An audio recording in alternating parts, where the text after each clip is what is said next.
Mom and sis crashed my wedding, but I got the last word. Your wedding day is supposed to be one of the happiest days of your life. That's what people say, at least. It's the day where all the stress, planning, and money come together to create a picture-perfect moment, the kind you'll remember forever. And believe me, I will remember mine forever, but not for the right reasons. I should have known my mom and sister wouldn't let me have one single day to myself. I should have known that their need for attention, their constant drama, and their inability to let go of control wouldn't stop just because I was wearing a white dress and saying my vows. I should have known better, but I wanted to believe just for one day they could behave. I was wrong. It started subtly, little things that looking back were warning signs I chose to ignore. My mom made a fuss about her dress, insisting that she wear something white because according to her, it's a family tradition. It was. My sister, who had always been the golden child, refused to be in any pictures unless she approved them first, claiming that she didn't want to be overshadowed. But I told myself it was just their way of dealing with the excitement. They weren't trying to ruin my day, right? Wrong. The ceremony itself was beautiful at first. My soon-to-be husband looked at me like I was the only person in the world, and for a brief moment nothing else mattered. I walked down the aisle, my heart pounding, the soft music filling the air. I should have felt nothing but joy. But then, out of the corner of my eye, I saw my mother and sister whispering to each other, their faces tight with disapproval. I ignored it. I had to. This was my moment, and I wasn't going to let them take it from me. Then, just as the officiant asked if anyone objected, something I thought only happened in movies, the moment I had secretly feared became real. My mother cleared her throat. A low murmur spread through the guests as she slowly stood up, adjusting the pearl necklace she always wore when she wanted to look classy for an audience. I just think we should take a moment, she said, her voice dripping with faux innocence, before my daughter makes the biggest mistake of her life. I felt my stomach drop, a gasp rippled through the crowd. My husband, God bless him, tightened his grip on my hands, his jaw clenching. Mom, sit down, I said through gritted teeth. But she wasn't done. I don't think she's ready. I don't think she's thinking clearly. I mean, look at her. She gestured toward me as if I were some confused child being tricked into something awful. She always jumps into things without thinking. And marriage is a lifetime commitment. Shouldn't we at least talk about this? I wanted to scream. I wanted to turn around and demand that she leave, that she take her twisted sense of entitlement and walk right out of my wedding. But before I could say a word, my sister stood up next to her. She's right, my sister chimed in, shaking her head in a way that suggested she was deeply disappointed in me. I mean, let's be real here. You're always making rash decisions, and we all know how those turn out. Maybe you should take a step back and think. The guests were horrified. I could feel my bridesmaids shifting uncomfortably behind me, and I knew everyone was waiting for me to respond. My face was burning, my hands were shaking, but I refused to give them the reaction they wanted. My mother and sister had spent my entire life making everything about them. Every birthday, every holiday, every single milestone, they always found a way to shift the focus. And now they were doing it again, but this time it wasn't going to work. I took a deep breath, and then calmly I turned to the officiant and said, "Continue." A stunned silence filled the air. My mother made a small choking noise as if she couldn't believe I had actually ignored her. My sister let out an exaggerated gasp as if I had just insulted her personally. "Are you seriously going to ignore your own family?" my mother hissed. I didn't even look at her. "I'm seriously going to marry the man I love." And with that, the officiant continued. My mother and sister sat down in a huff, their faces twisted with anger, but I didn't care. I wasn't going to let them ruin this for me. Or so I thought. Because if I had known what they had planned next, I would have walked out of that ceremony right then and there. I had thought the worst was over. I had thought that ignoring my mother and sister during the ceremony, shutting them down in front of everyone, was enough to make them back off. But if I had learned anything from years of dealing with them, it was that they never lost gracefully. They didn't walk away from a fight, they escalated it. And what better place to cause chaos than at the reception? The ceremony had ended with quiet tension, like the moment before a storm. I could feel my mother's glare burning into the back of my head as we walked down the aisle as husband and wife. My sister barely clapped, her arms folded as if she were at a funeral instead of a wedding. I knew they were angry, I knew they felt slighted, but I also knew they weren't done yet. Still, I wanted to believe they'd at least let me have the reception in peace. Again, I was wrong. The venue was breathtaking, soft golden lights hanging from the ceiling, candles flickering on every table, and the scent of fresh flowers filling the air. My husband and I had barely sat down at the sweetheart table when my mother made her next move. She grabbed the microphone. I froze, my fork halfway to my mouth. My bridesmaids' heads snapped toward me, their eyes wide with alarm. My husband stiffened beside me, his hand resting on my knee, a silent question in his touch. Do you want me to stop this? I shook my head slightly. I wanted to see what she would do first. I just want to say a few words, my mother began, her voice laced with the same fake warmth she always used when trying to play the victim. As the mother of the bride, I think it's only right that I get to share a little about my daughter. I clenched my jaw. I had already told her there would be no speech from her. I had seen this coming and specifically removed her from the toast list, but of course she had found a way to take the spotlight anyway. She's always been impulsive, my mother continued, her eyes scanning the crowd, making sure all eyes were on her, and a bit headstrong, but that's what makes her so special, right? A few guests chuckled awkwardly. My husband's grip on my knee tightened. She's had her share of mistakes, my mother went on, and sometimes she doesn't think things through, like today, for example. The room fell into silence. A ripple of unease spread through the guests. I felt my stomach twist. Mom, I said, my voice calm but firm, that's enough. She ignored me. Marriage is a big decision, a lifetime decision, and as her mother, I just hope she hasn't made another one of her rash choices. I heard the sharp intake of breath from my maid of honor. I saw my father, who had remained quiet through all of this, rub a hand over his face in exasperation. I saw my sister smirking, sipping her champagne like she was watching a reality TV meltdown. And I saw red. I stood up so fast my chair scraped against the floor. That's enough. The microphone screeched as my mother jerked her head toward me. Sweetheart, I'm just embarrassing yourself, I finished for her, and proving exactly why you were never supposed to have the microphone in the first place. The guests were dead silent. Some of them looked uncomfortable, others intrigued. This wasn't the polished, elegant reception they had expected. It was turning into a family feud, and everyone had front row seats. But I wasn't done. I took a step forward, my voice unwavering. You've spent my whole life making everything about you. Every birthday, every holiday, every single milestone, you find a way to turn the attention back on yourself. And now, on my wedding day, you're trying to do it again. She opened her mouth, but I cut her off. No, you had your chance to be a part of this day. You had the opportunity to be supportive, to be happy for me, but instead you did exactly what I knew you'd do. You tried to make it about you. My mother's face went pale, my sister's smirk faltered. I turned to my wedding planner, who was standing near the DJ booth, frozen with uncertainty. Take the microphone from her, now. The DJ, sensing the tension, moved quickly. Before my mother could protest, the microphone was plucked from her hands and the speakers cut off. The room held its breath, waiting to see what would happen next.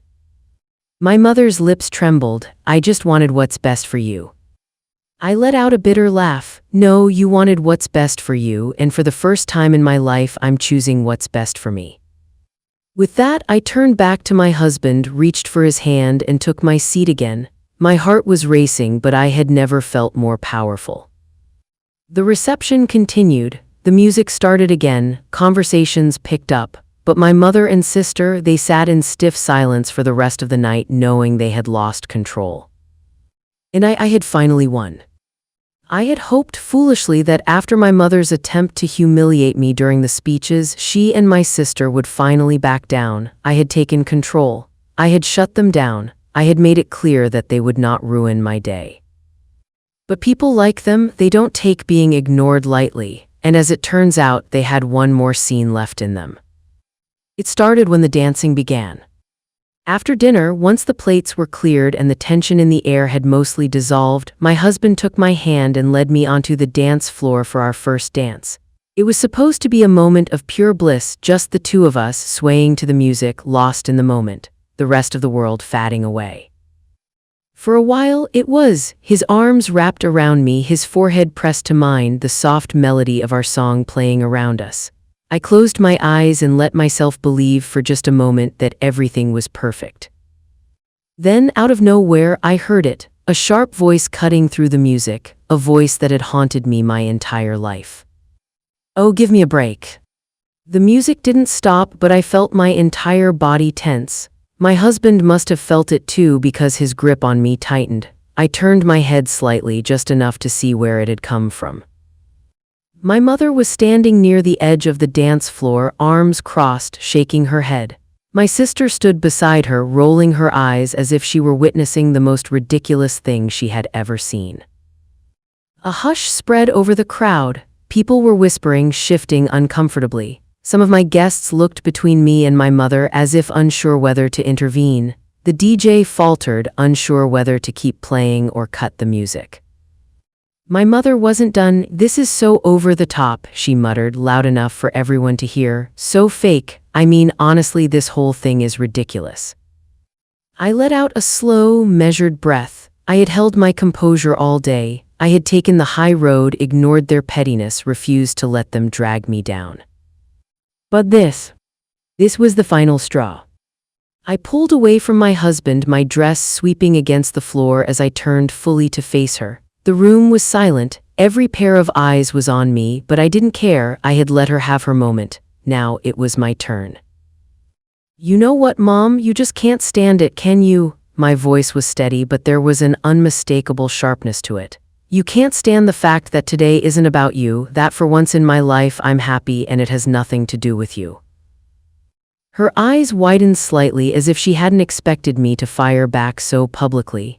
"Oh, sweetheart, don't be so dramatic." "No," I cut her off, my voice firm. I'm done. I'm done pretending that your behavior is normal, that your selfishness is just who you are, that I have to put up with it because you're my mother. I have spent my entire life bending over backwards to keep the peace, to make sure you were happy, to avoid conflict. And for what? So you could show up here and try to humiliate me."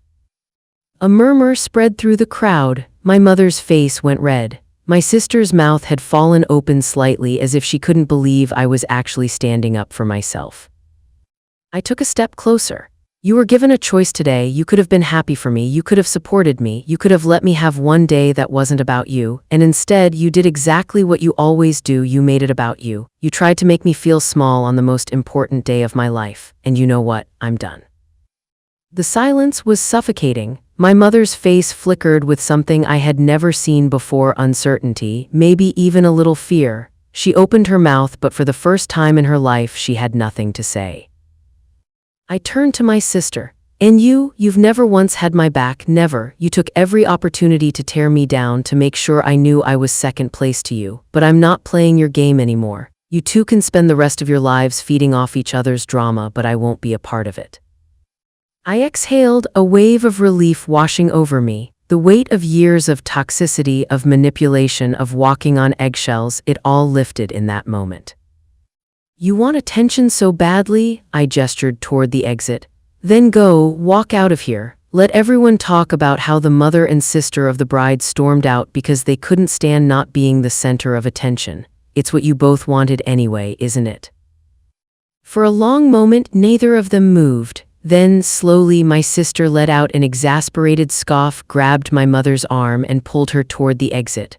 "Let's go," she muttered under her breath. The guests watched as they walked out, disappearing through the doors without another word. And just like that, they were gone. I let out a breath I hadn't realized I was holding. My husband reached for my hand, squeezing it. "Are you okay?" he murmured. I turned to him, and for the first time all day, I felt something close to peace. I am now.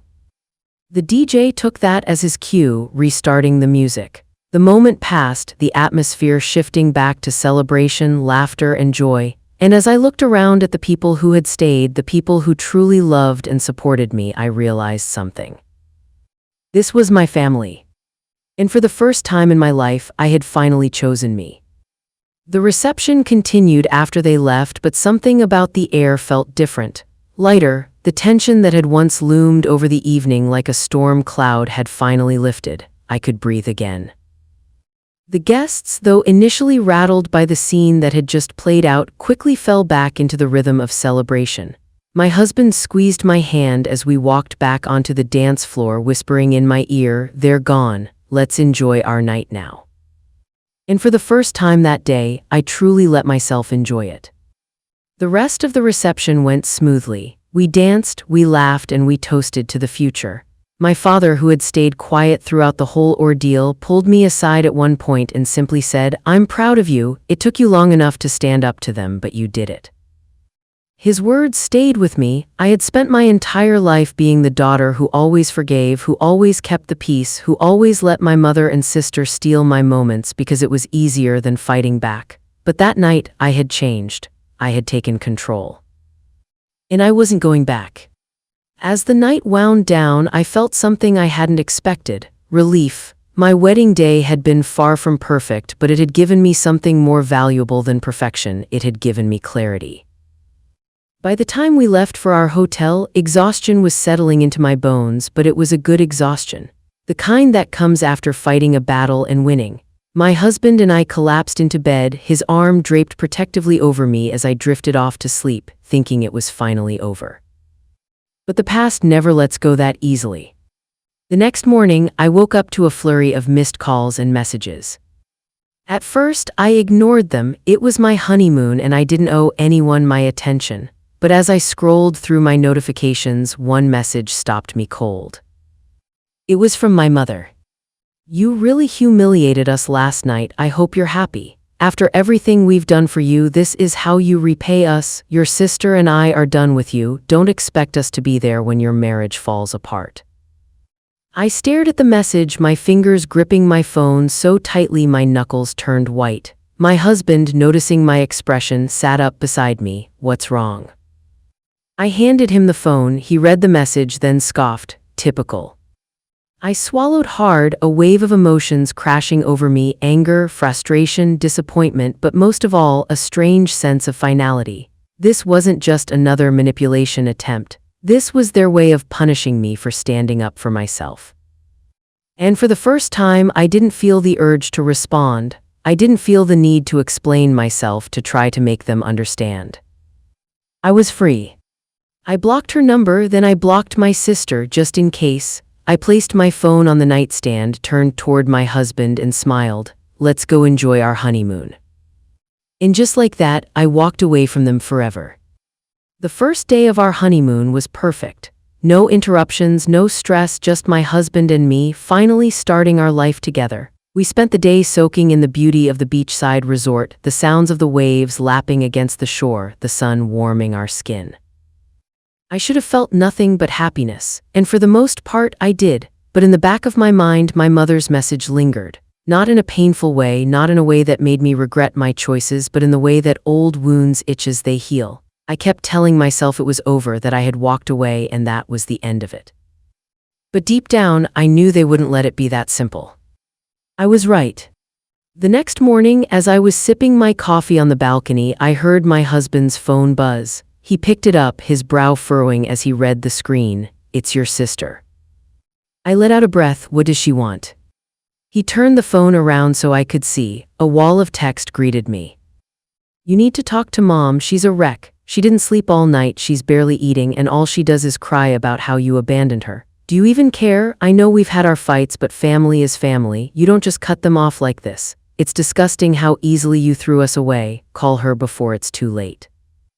I rolled my eyes, setting my coffee down. "So now I'm responsible for her feelings." Classic. "You're not replying, right?" my husband asked, already ready to delete the message. I shook my head. No, if she was really worried about Mom, she wouldn't be guilt-tripping me over text. She'd be apologizing for everything she did. I grabbed my phone, opened my messages, and checked my blocked list. My mother was still there, my sister was still there, but somehow looking at their names didn't trigger the usual anxiety. I felt nothing. For the first time in my life, their words held no power over me. Still, I wasn't naive enough to believe this was their last attempt. That evening, just as my husband and I were getting ready for dinner, my phone rang. It was an unknown number. I hesitated. Normally, I wouldn't answer, but something told me to pick up to hear whatever last desperate attempt they had left. "Hello." There was silence for a moment, then a shaky voice, "Sweetheart, it's Mom." I exhaled sharply, already regretting answering. "I don't know how you got this number, but you need to stop." Wait, please don't hang up," she rushed, her voice breaking. I need you to understand, I need you to hear me out." I pinched the bridge of my nose, already exhausted. "Hear you out? You humiliated me at my own wedding. You stood up in front of all my guests and told them I was making a mistake. You took the microphone at my reception to insult me. What exactly is left to say?" "I was hurt," she snapped, her voice wobbling. "I was emotional and I wasn't thinking clearly, but you don't just throw away your family over one mistake." I let out a bitter laugh. "One mistake? Are you serious? This isn't about my wedding, Mom. This is about every time you've done this to me, every time you made me feel small, every time you put yourself first, every time you refused to be happy for me unless it benefited you." She sniffled. "I just don't want to lose my daughter." I closed my eyes for a moment. Years ago, those words would have broken me. I would have caved. I would have let her back in because the thought of being without my family had once been unbearable. But now I saw the truth. "You lost me a long time ago, Mom," I said softly. "You just didn't realize it until now." A choked sob came through the line. "So that's it, you're really just walking away." I sighed. "I'm choosing myself." And then, before she could say another word, I hung up. The moment the call ended, something inside me shifted. A weight one I had carried my entire life lifted. My hands weren't shaking, my heart wasn't pounding, I felt good. My husband walked over, wrapping his arms around me. "How do you feel?" I leaned into him, a smile tugging at my lips. "Lighter." And just like that, I knew I had finally won. After hanging up on my mother, I expected to feel some sort of regret, maybe even a twinge of guilt. But as I sat there in my honeymoon suite, my husband's arms wrapped around me, all I felt was relief. A deep, unshakable relief that settled into my bones. For the first time in my life, I had chosen myself over them. The next few days were peaceful. No calls, no messages, no more last-ditch efforts to drag me back into their toxicity. My mother and sister had finally gotten the message. I was done, completely, irrevocably done. And yet, a small part of me still wondered, would they try again? Would they show up at my doorstep begging for another chance? Would my mother send some long, teary email blaming her behavior on stress or some other excuse she thought I'd buy? But nothing came. Instead, what did come was a different kind of closure. On our last night of the honeymoon, my husband and I sat on the beach watching the waves roll in under the golden glow of the setting sun. I hadn't checked my phone in days and it felt good, freeing, but something inside me told me to take one last look just to be sure. When I unlocked my phone, I saw it, a single email. From my father. My breath caught as I opened it, expecting more guilt, more manipulation, maybe even a plea to be the bigger person and patch things up. But it wasn't that, it was short, simple. "I just wanted to say I'm proud of you. I saw what happened, I saw how you handled it. And I know it wasn't easy, but you did what I never could. You walked away, you set a boundary and you kept it. That takes strength, and for what it's worth, I admire you for it." I read the words over and over, my chest tightening. My father had always been quiet, always fading into the background while my mother and sister took center stage. He never fought back, never stood up to them, and in some ways I had resented him for that. But now, in his own way, he was telling me that he understood, that he saw me. And that meant everything. I exhaled slowly, feeling something deep inside me settle. It was over. For real this time. When we returned home from our honeymoon, I expected to feel some sort of dread. The thought of going back to a world where my mother and sister no longer existed in my life should have been daunting, but instead, I felt lighter. I changed my number, I made sure my social media was locked down, I erased any traces of them that could find their way back to me, and just like that, the world without them became my new normal. Months passed, then a year. And in that time, I flourished. My marriage was strong, full of laughter and love. My friendships deepened, no longer tainted by the constant stress of dealing with my family's drama. I built the life I had always wanted, one where I was surrounded by people who chose to love me, not people who demanded it as an obligation.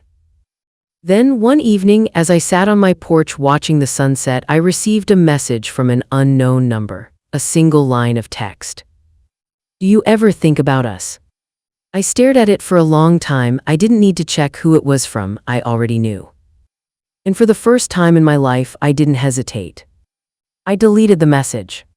Then I turned off my phone, leaned back in my chair, and smiled. I had won.